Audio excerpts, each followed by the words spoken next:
The 2025 NFL Draft is in the books. Time to dissect what the Detroit Lions did.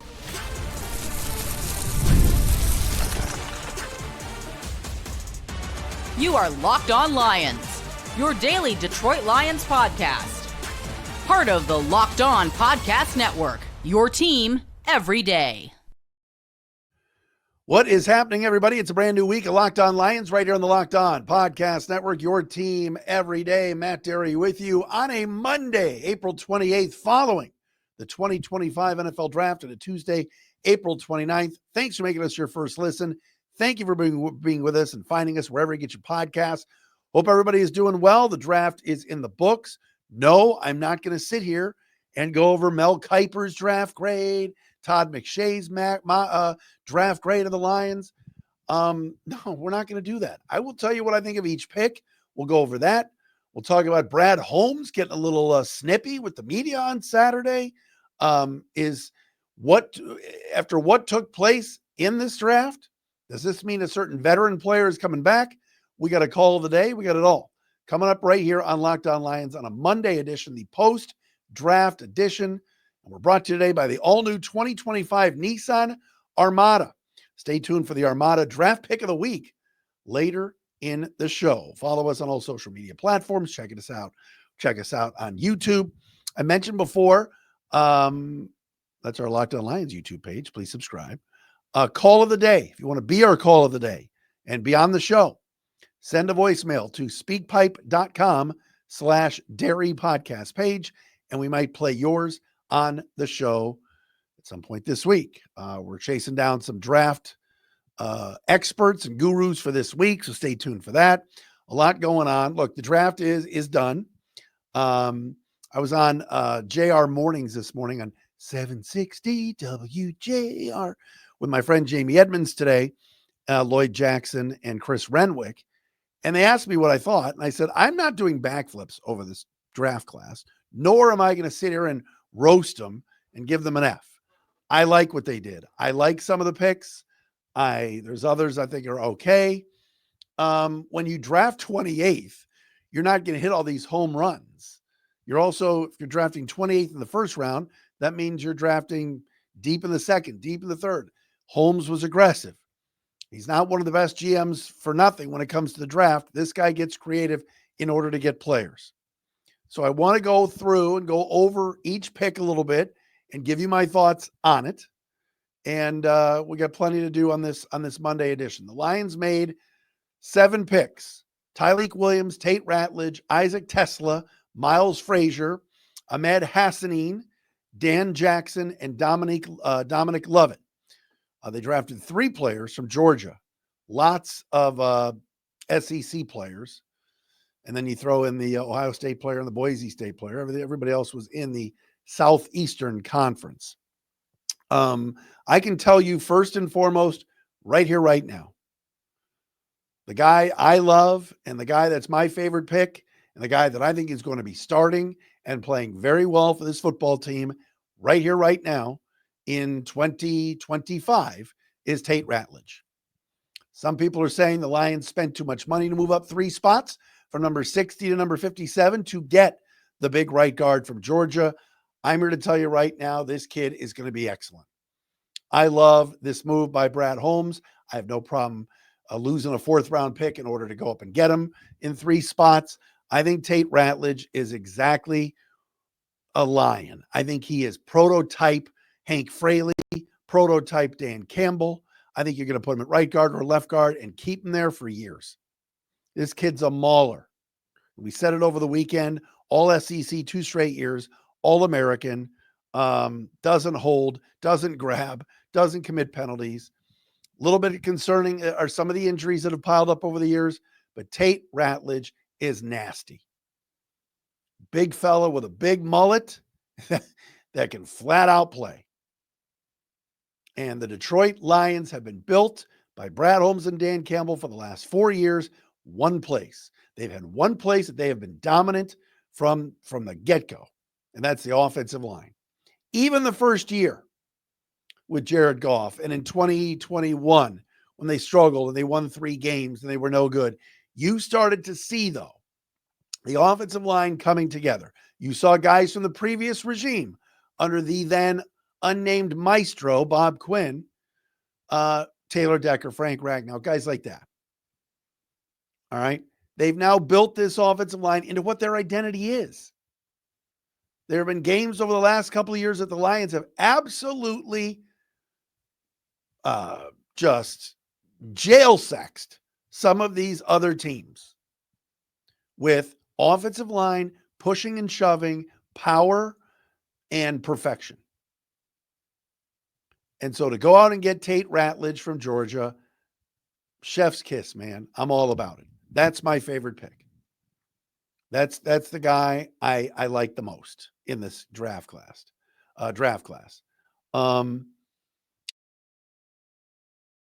There's nothing that I really. Tyleik Williams at 28. We talked about the other night. The more you think about it, the more you realize Aleem McNeil's not going to be ready anytime soon. And with DJ Reader on the last year of his contract, with Levi Onwuzurike on a 1-year deal, you had to go out and find an interior defensive lineman that could play, that you can control now for 4 or 5 years on a rookie contract. And Tyleik Williams is extremely instinctive. He's smart. He's tough. Keeps his mouth shut, quiet, and he fits the bill of what a Lions type of player is. And yes, you look at the depth chart and you go, wait a minute. Reader, McNeil, Onwuzurike, Roy Lopez, Mekhi Wingo, Broderick Martin, Patrick O'Connor, Miles Adams is back, Chris Smith, pride of Cranbrook. Aren't they stacked on the interior? What about Josh Paschal? He plays some on the inside. All right, but when you game plan as an offensive coach, the first thing you do is you think about who you're going to block. I saw Urban Meyer. I know many of you don't like Urban Meyer, but I saw Urban Meyer on a show the other day, and he was talking about Mason Graham from Michigan, or as Urban likes to say, Wolverines, getting picked by the Browns at number 5. And he said, you know what? When we game plan, when I was a head coach, the first thing we looked at was who's on the defensive line of the other team. Because if we can't block them, our offense can't run. We can't run. We can't pass. We can't protect the quarterback. We can't do squat. And I think Tyleik Williams at 28 is a good, solid selection. He's somebody the other team's going to have to game plan for. He stops the run. And if McNeil's out for a long period of time and they want Onwuzurike playing some edge at times, you want as many bodies as you can. And Wingo's also coming off an injury. So the Tyleik Williams pick at number 28, as we talked about Friday night, fine with it. 3rd round pick, Isaac Tesla, the wide receiver from Arkansas. This is the one that you're going to look back in a few years and go, oh my gosh, why did they send 3 3rd-round picks, including 2 in 2026? 800-777-2907. It's an inside radio bit. Plymouth Jim, if you're out there watching, you'll know that one. There's Isaac Tesla. You gave up a lot. You gave up a lot for this player. But the receiver out of Arkansas does everything very, very well. He can run. He's tough. Awesome blocker in the run game for a receiver. And for a number 5 wide receiver and for a young rookie, I'm excited to see what he can do. The proof will be in the pudding on whether or not the Lions spent too much to go out and get him, because there's plenty of other receivers that went after him. And sometimes a 5th-round receiver outplays a 1st-round receiver. And we've seen it before. A guy like Rashad Bateman that came out of college, everybody went, oh my God, Rashad Bateman's going to be a 10-time Pro Bowler. And he wasn't. But yet Amon-Ra St. Brown has been a multiple-time Pro Bowler coming out in the 4th round. And of course, the Lions got him. So Tesla, interesting pick to say the least, but I'm not surprised the team went out and got a wide receiver, especially with the Jameson Williams contract coming soon. That bill has got to be paid, and I don't think it will be. My second favorite pick, actually, for the Lions came on day 3 when Detroit spent and moved up and sent a 6th-round pick and one of their number 7s. They had 3 number 7s going into the last day to move up to pick 171 to get Miles Frazier, the guard from LSU. So the Lions sent pick 182 and pick 228 to New England to get a pick 171. This was a guy that started all 4 years in college, 3 at LSU. He played guard, he played tackle, and he's a mauler in the run game. The reason why he lasted to day 3 was that he's not a great pass protector. But he's a guy that comes off the ball very, very strong, played it at LSU in the SEC. And again, the Lions need depth on that offensive line. I mean, for years we've watched Coyote Awashika come in and others have played, and they've tried Sorsdal, and you want to have depth on that O-line to whereas you're not having to play Dan Skipper everywhere. We love Dan Skipper, and Dan Skipper will be back. But I like the pick of Miles Frazier. I love the 2 offensive linemen coming from the SEC. Those 2 definitely put a smile on my face. All right, we'll get to the rest of the selections coming up next. It is draft recap day, plus Brad Holmes. And he was saying, the media was on my ass about something. We'll tell you what, I got Brad all hot and bothered. We'll do that coming up next right here on Locked On Lions.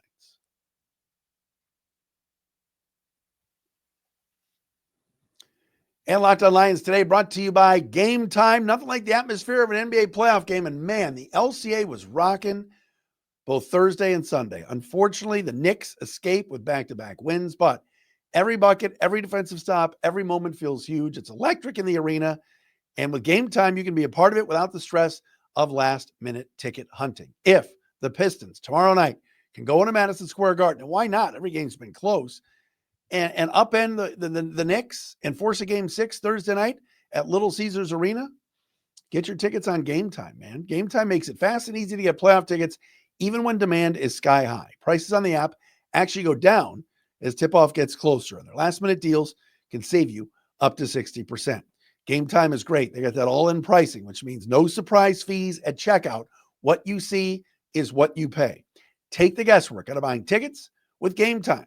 Download the Gametime app, create an account, use the code LOCKEDONNFL for $20 off your first purchase. Terms apply. Again, create an account, redeem the code LOCKEDON NFL for $20 off. Download Gametime today. Last minute tickets, lowest price guaranteed.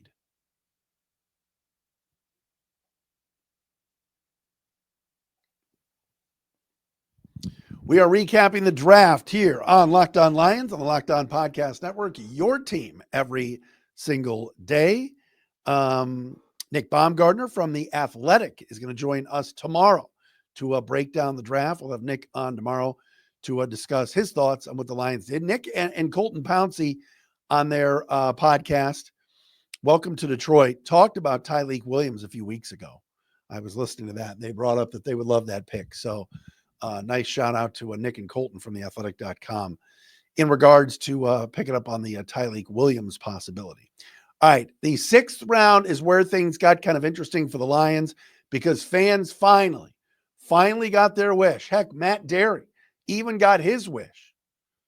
And the Lions went out and drafted an edge rusher. Yay, Lions. Whee! Hold on. An edge rusher. Picking up 196 overall, Ahmed Hassanin from Boise State. Now, if you watched Hassanin's interview a few weeks ago on the Rich Eisen show, hey, where'd Rich Eisen go to college? He never mentions it. Eisen was talking to Hassanin about the combine when Ahmed was like barking at some of the coaches. Like they were like, are you ready? He's like, ready, let's go. Like he was really into it at the combine during the drills. Last 2 years at Boise State, Ahmed Hassanin, 22 sacks, 32 tackles for a loss. And a guy that, of course, many of you know his story, born, I believe he was born here, but then moved to Egypt. He's the first Egyptian player to get drafted in the NFL. He's only played football for 5 years. But he's an edge rusher, which we've all been clamoring for. Doesn't have a ton of experience, but a ton of just get off, get into the quarterback, 22 sacks the last 2 years, and awesome energy. This is a guy that when he got the phone call from Brad Holmes and Dan Campbell, he told Dan Campbell, I'll die for you, coach. I'll die for you. So he fits, man. He's fun. got engaged the night of the draft. Saturday night, he took the phone calls, he did some media, and then he turned to his girlfriend and got engaged. So Ahmed Hassanin is going to have an opportunity to play. My biggest question is, why did teams pass on him 195 times? Why did he last until the 6th round? Well, a lot of draft experts, a lot of scouts have said he really doesn't have any moves. He just kind of just goes, and that he really needs to refine his game, needs to work a little bit better against the run, and he's a raw talent, but an unbelievable motor, an unbelievable guy in the locker room, and he's ready to come in and compete. So the Lions waited until their 6th pick, basically, in the draft, or not their 6th pick. They went to, hold on, I just said it. They went, Hassanin was their 5th selection. And so he's now a Detroit Lion. I'm excited to see him, but I hope fans don't think he's going to be the next Reggie White. But I'm excited to see him. And again, they needed an edge rusher. And this guy put up a lot of production at Boise State, which is a really good program. So we'll see where this goes. I'm excited to watch him, but I'm not going to crown him as Reggie White here. Me, myself, I would have loved an edge earlier, but it is what it is. Next on the Lions draft board in the 7th round, they had 2 picks at number 230. If you watch Georgia play the last few years, you saw this little dude, let's be honest, this little white dude out there, Dan Jackson, who used to be a walk-on, who became like this awesome special teams player, but also a safety that can hit you. And Dan Jackson, all the coaches loved him. He became like I wouldn't say a star player at Georgia, but a guy that, despite being undersized, just runs after the football. And Dan Jackson, the safety from Georgia, was the Lions' first 7th round pick. Lions, of course, are short at safety. There are not a ton of safeties on this roster after Kirby Joseph and Brian Branch. So the Lions definitely had a need after losing Ife Melifanu in free agency to go out and find another safety. To go along with Lauren Strickland and Maurice Norris and, guys of that ilk. And that's exactly what they did in getting Dan Jackson. This guy just it's another Detroit Lion. Completely fits. And I liked that pick a lot. Slot receiver with the last pick 244 overall, Dominic Lovett from Georgia, had some big production in the college football playoffs. And is a guy that is a little bit undersized, but can catch the football. He was really, really good at Missouri and then transferred to Georgia for his last, I believe it was his last year. And just as quick and smart. And I think the Lions looked up and said, all right, we needed that to be our best available guy. And so that is, that was Dominic Lovett. I don't know if he's going to make the team. We'll see. Good, solid college receiver. The Lions are pretty stacked at wide receiver now, especially after taking Isaac Tesla in the 3rd round. What then got interesting was on Saturday night when everybody was donning their Brad Holmes, North Carolina A&T jerseys. And Brad was asked about finally taking an edge rusher in the 6th round. And Brad elected to go the route of, well, you guys have been on my ass about getting an edge rusher, and we just weren't going to draft because that's what you guys wanted us to do. And, look, Brad Holmes, I don't think there's anybody in Detroit, media, fans, anything, that are on Brad Holmes's ass, which is the words he used, in regards to anything. This is a general manager that is, to me, a top 5 GM in the league. All right. Has taken an organization from 3 wins to 9 to 12 to 15. They are a Super Bowl contender. All right. You want to argue that Brad Holmes won't go for it and he's playing the long game and constantly wanting them, talking about how we want to be good for a long time, as opposed to, hey, we're going to do what Howie Roseman does in Philly and move up and go get Jahad Campbell, or Howie Roseman is as aggressive as they come. Brad Holmes is not as aggressive. He does make moves and he does trade up. All right. But the Lions are going into next season still with questions about the edge rusher room. I'm sorry, Brad. The media is on your ass because you were a bottom 10 sack team a year ago. You have one guy coming back from, his legs being snapped in half. You got another one who's your best interior rusher who won't be back maybe until November in Aleem McNeil. So to sit here and say, well, the media is on my ass about an edge, it's almost like Brad didn't want to draft an edge just despite everybody that kept saying he should. But in reality, in the edge rusher room, you've got Aiden Hutchinson, who's an absolute star and stud, whom Brad drafted. You've got Marcus Davenport, who's never healthy. You've got Al-Qadim Muhammad that nobody wanted to sign in the offseason. I'm glad he's back with the Lions. He's a serviceable player. You've got Josh Paschal, who for a second-round pick has been fine.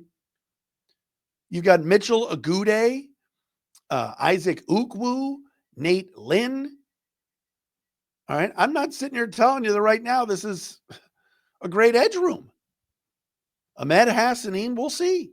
I hope he works out. Brad is sticking to his guns of, hey, we are going to draft the best available player. And if the media and all you guys are on my ass about an edge, we'll see. Okay, we will see. Maybe Onwuzurike plays some more edge. Maybe they've found something in Hassanin. Maybe Isaac Ukwu or Mitchell Agude, who were both on the team for a lot of last year. Maybe one of them turns the corner. Maybe Marcus Davenport stays healthy and we go, man, this is great. Marcus Davenport's got 9-10 sacks. But I can understand why the media were asking about an edge. This roster is very good. There's not a lot of holes.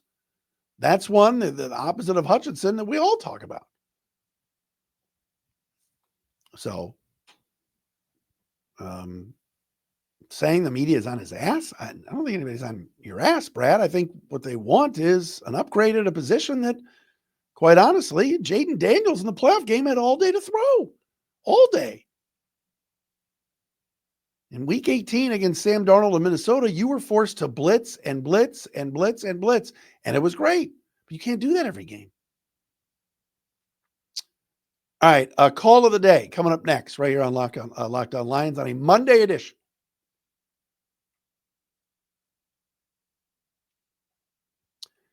And our program today brought to you by Nissan. We were telling you earlier about our friends at Nissan. And now, of course, my screen is freezing. Here we go. You know what I know about Nissan? It's great. The Armada pick of the week is brought to you by our friends at Nissan and the all-new 2025 Nissan Armada. This week, we're highlighting the top pick from the draft, the one selection that truly stood out, the guy who showcased strength and power to push the Lions forward as we look ahead to next season. That man is Tate Ratledge from Georgia. I love the Lions' second-round pick. This week's Armada and clear-cut top pick of the draft is the big fella Tate. Why? Heavy duty, rugged, conquers the road with capability and confidence, just like Nissan Armada.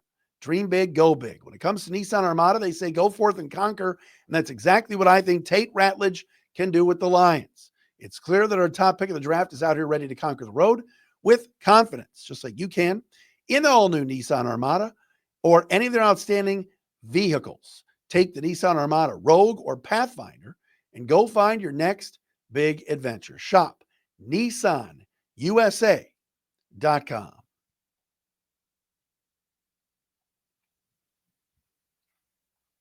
Can you tell I like Tate Ratledge? I just love his hair.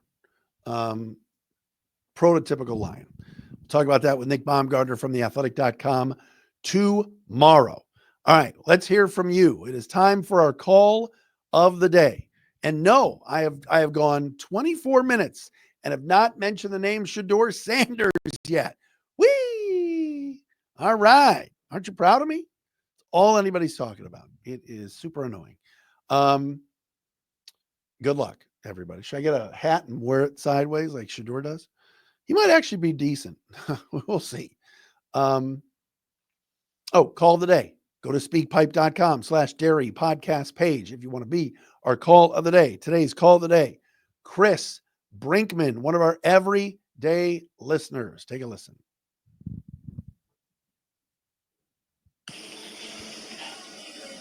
Hello, Mr. Dairy. Chris Brinkman here, everyday listener. I wanted to get your opinion on this.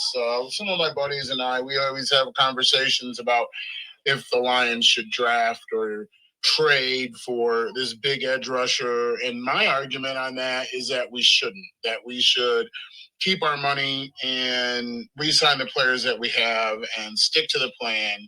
And they're like, I want to see a Super Bowl before I die. I want to get to the big game. I want to win one. And I think that we need to go out and get a Myles Garrett or a Trey Hendrickson or trade up in the draft to get somebody really awesome. But yet our strategies work. Our team's really good. Like, I don't understand this mentality. What do you think about it? Do you think that that's the kind of thing that we should do, or we should just stay the course and see what happens? I mean, we were 15-2 with basically a third string defensive line and linebacker core. So I think people just need to calm down and relax and enjoy the team that we have and not try and go out there and sell the farm, because then we wouldn't be able to re-sign Jahmyr Gibbs. We wouldn't be able to re-sign some of the players that we have. And I don't like that. So I was just wondering what you think. One Pride, go Lions. Yes. Thank you, Chris Brinkman, for being an everydayer and checking us out daily wherever he gets his podcast. Thank you. This is an interesting question, because I do think the Lions are in a place right now where that window is wide open. And I hate when people say, oh, the window is one more year or the door is closing. No, it's not. The Lions have a lot of talent, a lot of young talent, and a lot of controllable talent. They're going to be good for a while. But I see Chris's point that he doesn't want the team to go for it.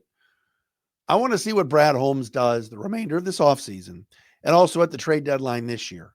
If, in fact, we look up and say, all right, they got to go get Trey Hendrickson, if he hasn't been traded, or somebody of that ilk, if that takes place. I will say this, and as you can see on our YouTube screen if you're watching the video, does this guy come back? I think another reason why the Lions waited till the 6th round to get Ahmed from Boise State is that I think eventually Za Darius Smith is going to come back. I'm well aware. Za Darius Smith was supposed to make $11 million this year. His cap hit was like 6.5. His agent might be telling teams, we're not taking anything less than 5 or 5.5. We'll take a 50% pay cut. And so Za Darius Smith here on April 28th is still unemployed, but he's hanging around here. His girlfriend is the Detroit rapper Cash Doll. He's been seen at Pistons games. I see a scenario where the Lions believe they can get another 1-year deal done to bring Za Darius Smith back. Another veteran that you can count on, that can get to the passer. He didn't have a great year coming over from the Browns at the deadline, but he's available. And I think it's, as Brad Holmes said, I believe in the pre-draft press conference, look, it's up to them to contact us. But I think eventually, as the well runs dry for other teams when it comes to contracts and money, that I think he ends up here. I do. I think that you never know. Now, I get it. Somebody turns their ankle or tears their ACL or gets injured in a mini camp or a training camp or OTAs or anything like that. And then teams go, oh man, we just lost blah, blah, blah. He just ruptured his Achilles or he just whatever. And hopefully, knock on wood, that doesn't happen to any Lions. But I can see a scenario where Za Darius Smith says, you know what? I like Detroit. I like it here. Tell my agent, I'll take $4 million for the year on a 1-year deal. And then he's back, and that just makes the room that much deeper. Keep an eye out for that. Nick Baumgardner from theathletic.com, all over the draft, will join us tomorrow, right here on a Tuesday, Locked On Lions. Thanks, everybody, for making us your first listen, checking us out wherever you get your podcasts. Hope everybody had a great weekend, and Pistons got robbed.